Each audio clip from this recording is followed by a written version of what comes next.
A holy site becomes a flashpoint. There have been fierce confrontations in and around the Al-Aqsa Mosque after Israeli troops reportedly entered the compound, a red line for Palestinians. Now, could the latest escalation grow even worse? And why is the Al-Aqsa compound so important? This is Inside Story.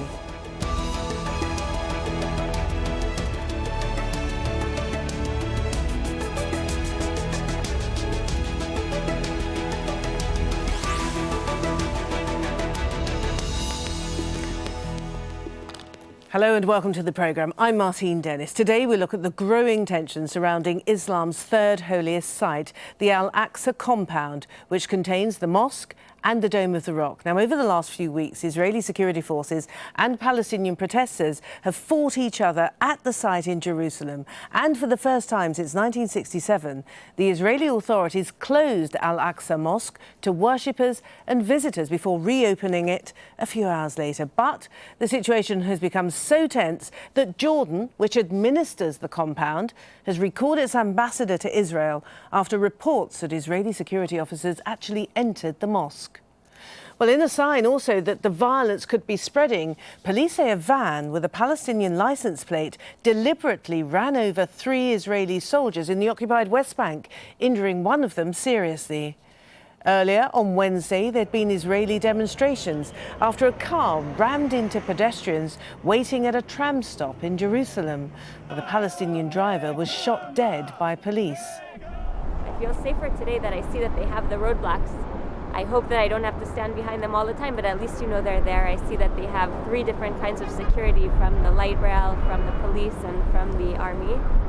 Hopefully, Bezrat Hashem, we'll be safe. I think it's crazy that that's what we have to do, that we have to start putting up barriers next to train stations, next to bus stops. There's no need for this. We and the Jews are cousins. We are very close to each other. The Zionist extremists raided Al-Aqsa Mosque, and they did not let us enter to pray. This is our mosque. This is our right. It is part of our religion, and we will not give it up. Well, control of the site has been controversial for years. Israel claims ownership of the area on which Al-Aqsa Mosque stands. The mosque is under the custody of Jordan through the Palestinian Islamic Waqf. Now, Muslims are allowed to enter and pray at Al-Aqsa, but Israeli police often limit access and only allow women and Muslim men over the age of 40 or 50. Recently, there's been a campaign by ultra-nationalist Jews to be allowed to pray inside the mosque. Well, last week, the head of that campaign was shot, which led to an increase in security. Well, joining us now for the discussion today are our 3 guests. In Amman, we have Jawad Anani, who's a former Jordanian Deputy Prime Minister. In Jerusalem, we have Robbie Sable, Professor of International Law at the Hebrew University and former legal advisor to Israel's Foreign Ministry. And in Washington, D.C., we have Matt Duss, President of the Foundation for Middle East Peace. Welcome to you all. Can I start with you, please, Mr. Anani, in Amman? Jordan has recalled its ambassador as a consequence of the tensions that we've seen in Jerusalem. How big a deal is this for you? How significant is this for you? And how much strain is the agreement you have with Israel under right now? Well, first of all, we think that this is a breach of the treaty between Jordan and Israel. And secondly, we think that Israel has deliberately been provoking and inciting people to go to the streets and cause all these problems. They have the police, which really checks Palestinians from and Muslims from entering Al-Aqsa Mosque, has been allowing settlers and extremists from Israel to enter into the mosque and freely molest the place and spread chaos and challenge the feelings of people. Jordan has warned Israel consistently over the last 2 weeks, and His Majesty King Abdullah has been also talking to Israelis and other international community leaders in order to stop these actions.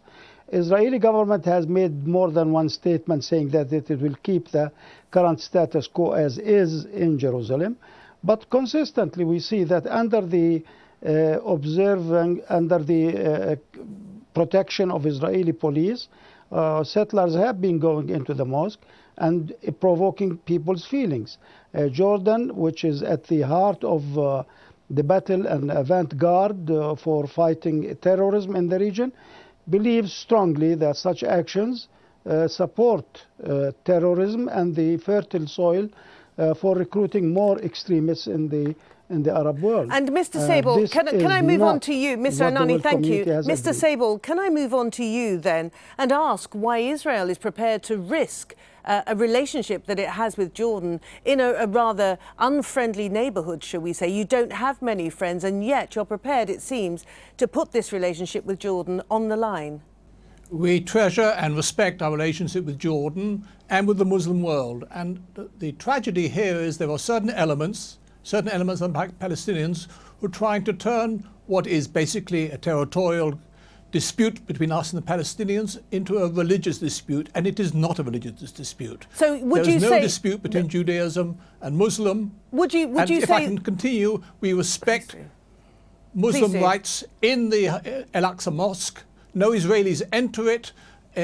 No Israeli Jews are not even allowed to pray on the compound because it disturbs Palestinians. We respect the status quo and we intend to keep it. There are, however, elements trying to instigate terrorism there in attempt to disrupt the status quo, and I hope Jordan and Israel can jointly cooperate to prevent such disruptions. But what about the religious nationalists, the groups who are maintaining the pressure upon Al-Aqsa and the surrounding environment? What about those within the Jewish community who are insisting upon Jewish rights to worship on the site? But there are Jews who want to have a right to pray. The site is holy to Judaism. However, there's an absolute consensus that is not in the Al-Aqsa Mosque. Now, the Al-Aqsa Mosque is a Muslim holy site. No Jews pray there, and no Jews want to pray there. That's not the issue. The issue is some Jews want to pray in the compound itself. And in fact, although perhaps they should have a right to, the Israeli police, I think, justifiably, in my opinion, prevent them from doing it because it would disturb the peace. Therefore, the situation is Jews are not allowed to pray, certainly not in Al-Aqsa Mosque, and they don't wish to, but not even on the Temple Mount, but they can visit it, and the status quo was always they were allowed to visit it, and there are groups trying to prevent actual visiting by non-Muslims, Christians and Jews, and I believe the Waqf itself accepts the fact that people should be allowed to visit the Temple Mount. Matt Duss, it's holy to both sides, yes. Matt Duss in Washington, D.C. This is a scenario that seems to have all the ingredients of spiralling out of control, turning it into a bigger flashpoint. It could intensify, couldn't it? I think that's right, and I think the professor is correct that there is an interest in maintaining the status quo. I would note that there are extremists, religious extremists on both the Jewish and the Palestinian and Muslim side who are trying to create an issue out of this right now. But I think we have to look at it in the broader context of what's also happening in Jerusalem, in and around Jerusalem, particularly in neighborhoods like Silwan, where you have an ongoing effort to move Jewish settlers into Palestinian neighborhoods. This is also part of the problem. I think there's the issue of the status quo with regard to Jordan, which is the custodian of the holy sites, like the Al-Aqsa Mosque, that is putting intense strain on the Israeli-Jordanian relationship. And I think that's what's part of the withdrawal or the recall, of the Jordanian ambassador. Just Jordan trying to signal to Israel how serious they consider the current situation.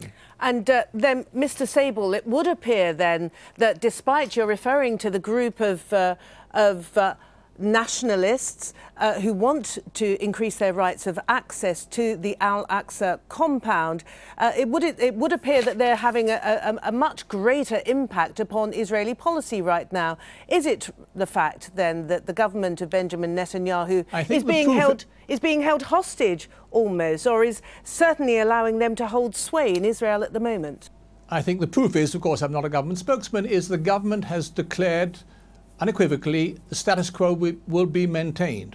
In other words, there will be no Jewish prayer in Al-Aqsa, and again, even the most extreme of Jewish nationalists are not requesting it. But they're not even allowed to pray on the compound. because it would disturb the peace, it would disturb the Muslims, and therefore, despite the pressure, the Israeli government will maintain and does maintain the status quo. What about the backdrop that Matt Duss just referred to? Because we're talking about this particular issue, and the backdrop is one of simmering tensions that often erupt into violent confrontation as a consequence of settlement building and the continuation of this policy, particularly in East Jerusalem. Obviously, there are tensions when you get a city inhabited both by different groups with different national aspirations. You do have problems. I couldn't deny it. However, by the way, it's worthwhile pointing that Arab residents of Jerusalem can buy a house anywhere in Jerusalem, and some do. And the question is, should Jews be prevented from buying houses in different parts of Jerusalem? It could be argued that it's not wise. However, legally, in a democratic society, Jews and Arabs can live wherever they wish to within the city. Again, I'm not denying it, that you could argue, no, they should stay in their own quarters to prevent friction. But legally, when somebody purchases a house, an Arab in a Jewish neighborhood or Jew in an Arab neighborhood, there is no legal way of denying him the right to live in that house. Matt Duss, can I bring you in? I see you shaking your head. Can I bring you in here? Yeah. You know, with respect to the professor, I mean, he may not be a government representative. He is very good at repeating the government talking points, however. I think it's worth noting when we talk about moving Jewish settlers into Palestinian neighborhoods, we are talking about a government-supported policy that enables Jews to enact a right of return to neighborhoods and properties where they claim to have lived before. This is a right which is not extended to Palestinians. Palestinians have no similar right to reclaim properties that they lost in West Jerusalem. So I think it's quite disingenuous to pretend as if this is a situation of equal rights. It is not. Can I move on the conversation a little bit? React to that? Okay, could I please react to that? Because I don't like the... Mr. Sable, please. I don't actually like the word disingenuous. You're right to reply to Matt Duss. I have not been given a chance to express my opinion. Thank you. An Arab resident of Jerusalem has a right to live anywhere in Jerusalem. If he possesses a house, and some do, they can. People who are living outside of Israel don't have this right, and the speaker is correct. But Arabs and Jews have equal rights in Jerusalem to buy houses, to sell houses. And the only issue is that people refugees who left Israel were not in Israel. But those Arabs living in Jerusalem, Arabs living in Jerusalem have absolute same rights as Jews. Mr. Sable, I have to now move the conversation on and go to Mr. Anani in Amman. And I'd like to come to your country's lodging of a complaint with the UN Security Council, of which you are a member at the moment. But you wanted to respond to the particular point that was put forward by Mr. Sable. Well, first of all, I think, what we have been listening to our Israeli counterpart, is full of baloney, because what he's saying in terms of what is possible and what the Israeli government is saying is completely different from what is happening on the ground. Now, what people are judging what the Israeli government is doing is not but what the Israeli government is stating, but what the Israeli government is allowing to happen. This is unbelievably, what does it take the Jordanian government? Does that mean that the Jordanian government is not justified in its actions to protest the Israeli actions in the Al-Aqsa Mosque? Why are they preventing people over 50 from under 50 to enter the mosque and pray there? Mr. Anani, can I move you on to the content then of the Jordanian complaint that has been lodged with the Security Council? Give us a sense of what's in that complaint and what you expect to happen. I believe that, what we expect the Security Council to stand up to its duties and prevent such thing from happening.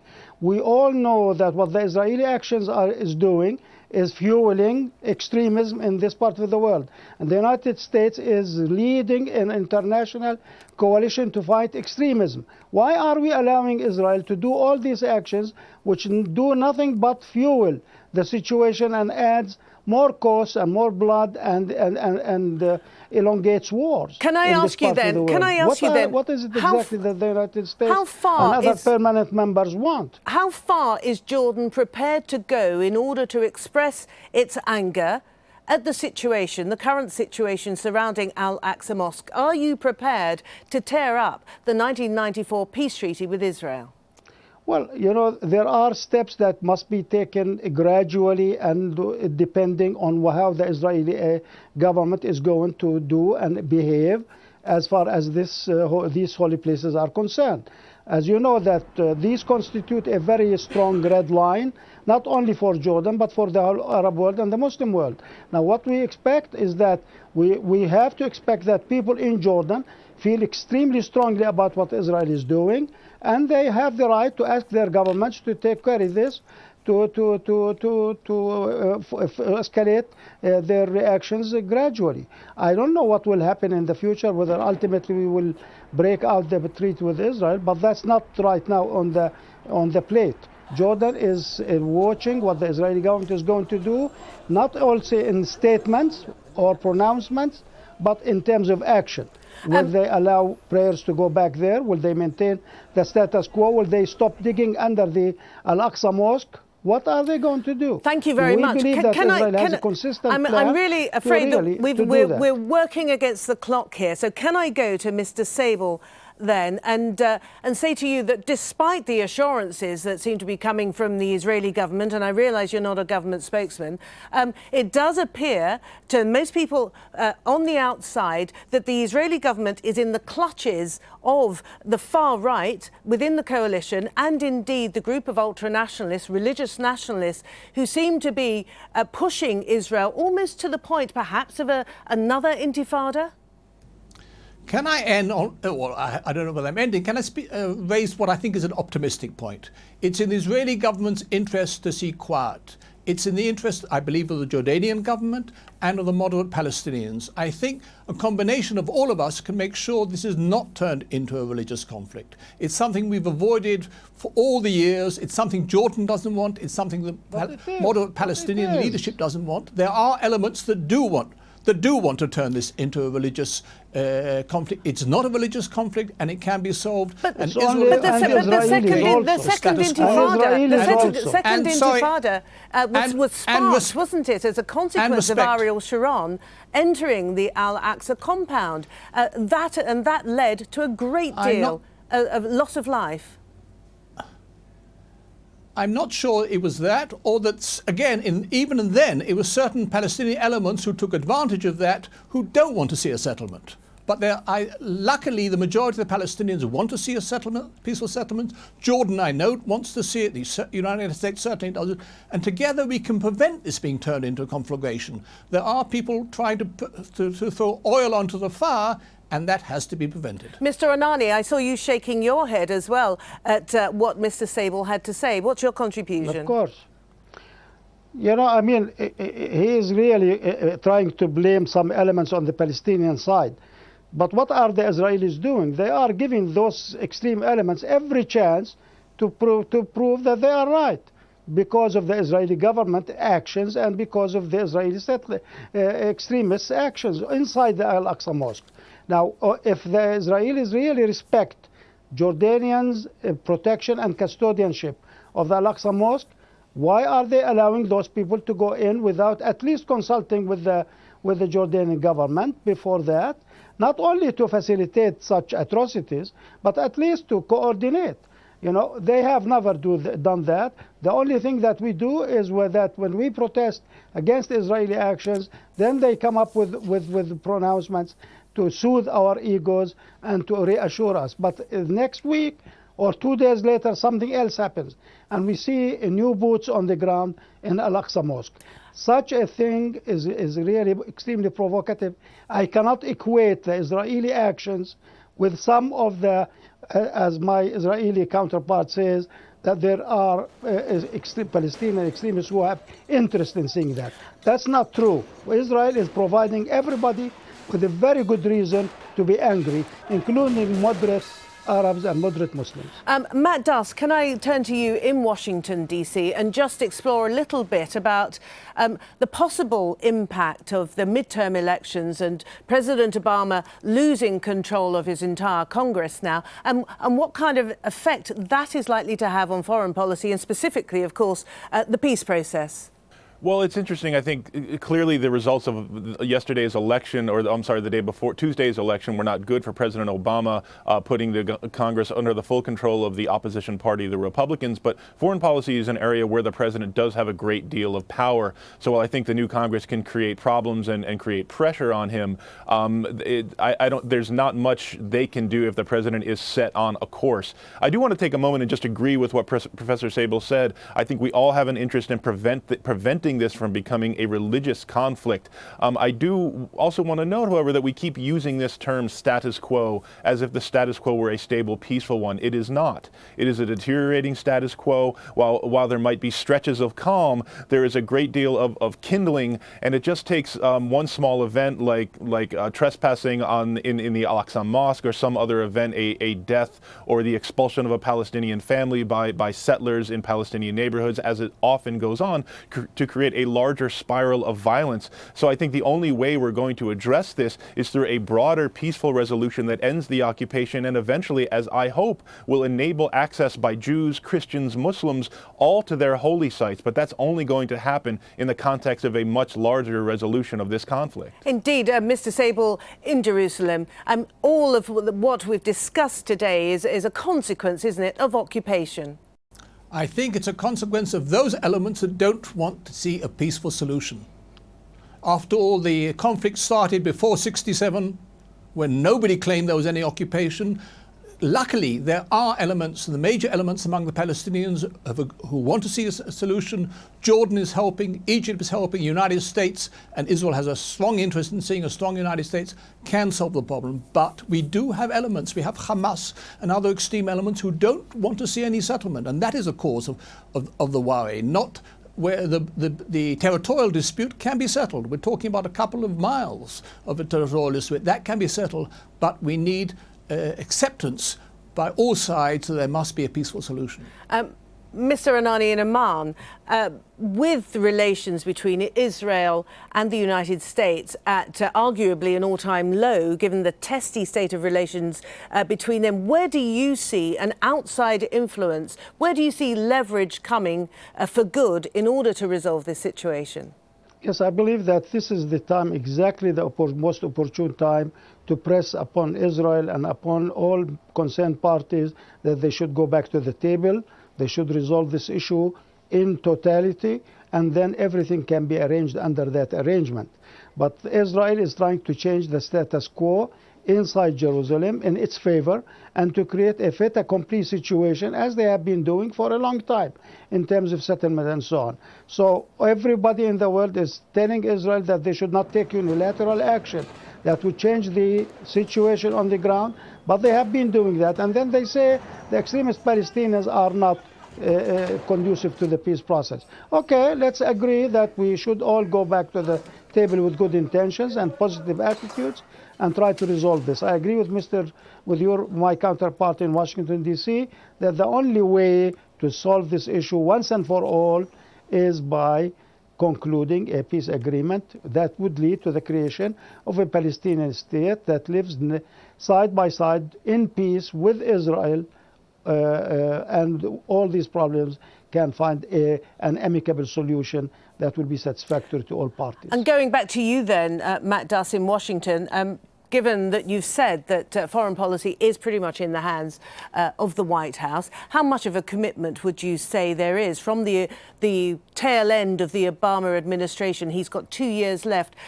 Is he prepared to put all his resources into trying to solve this, or at least move this intractable problem forward significantly? Mm-hmm.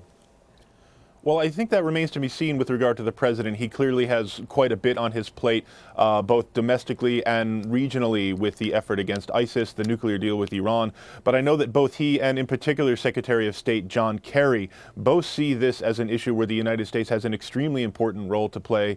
Their analysis of the conflict is that while it may not be the biggest problem in the region, it is one in which the United States is uniquely implicated, and therefore an agreement would accrue both to the benefit and credibility of the United United States. So I think we should expect to see some effort by the Secretary of State continuing to try to bring the parties together.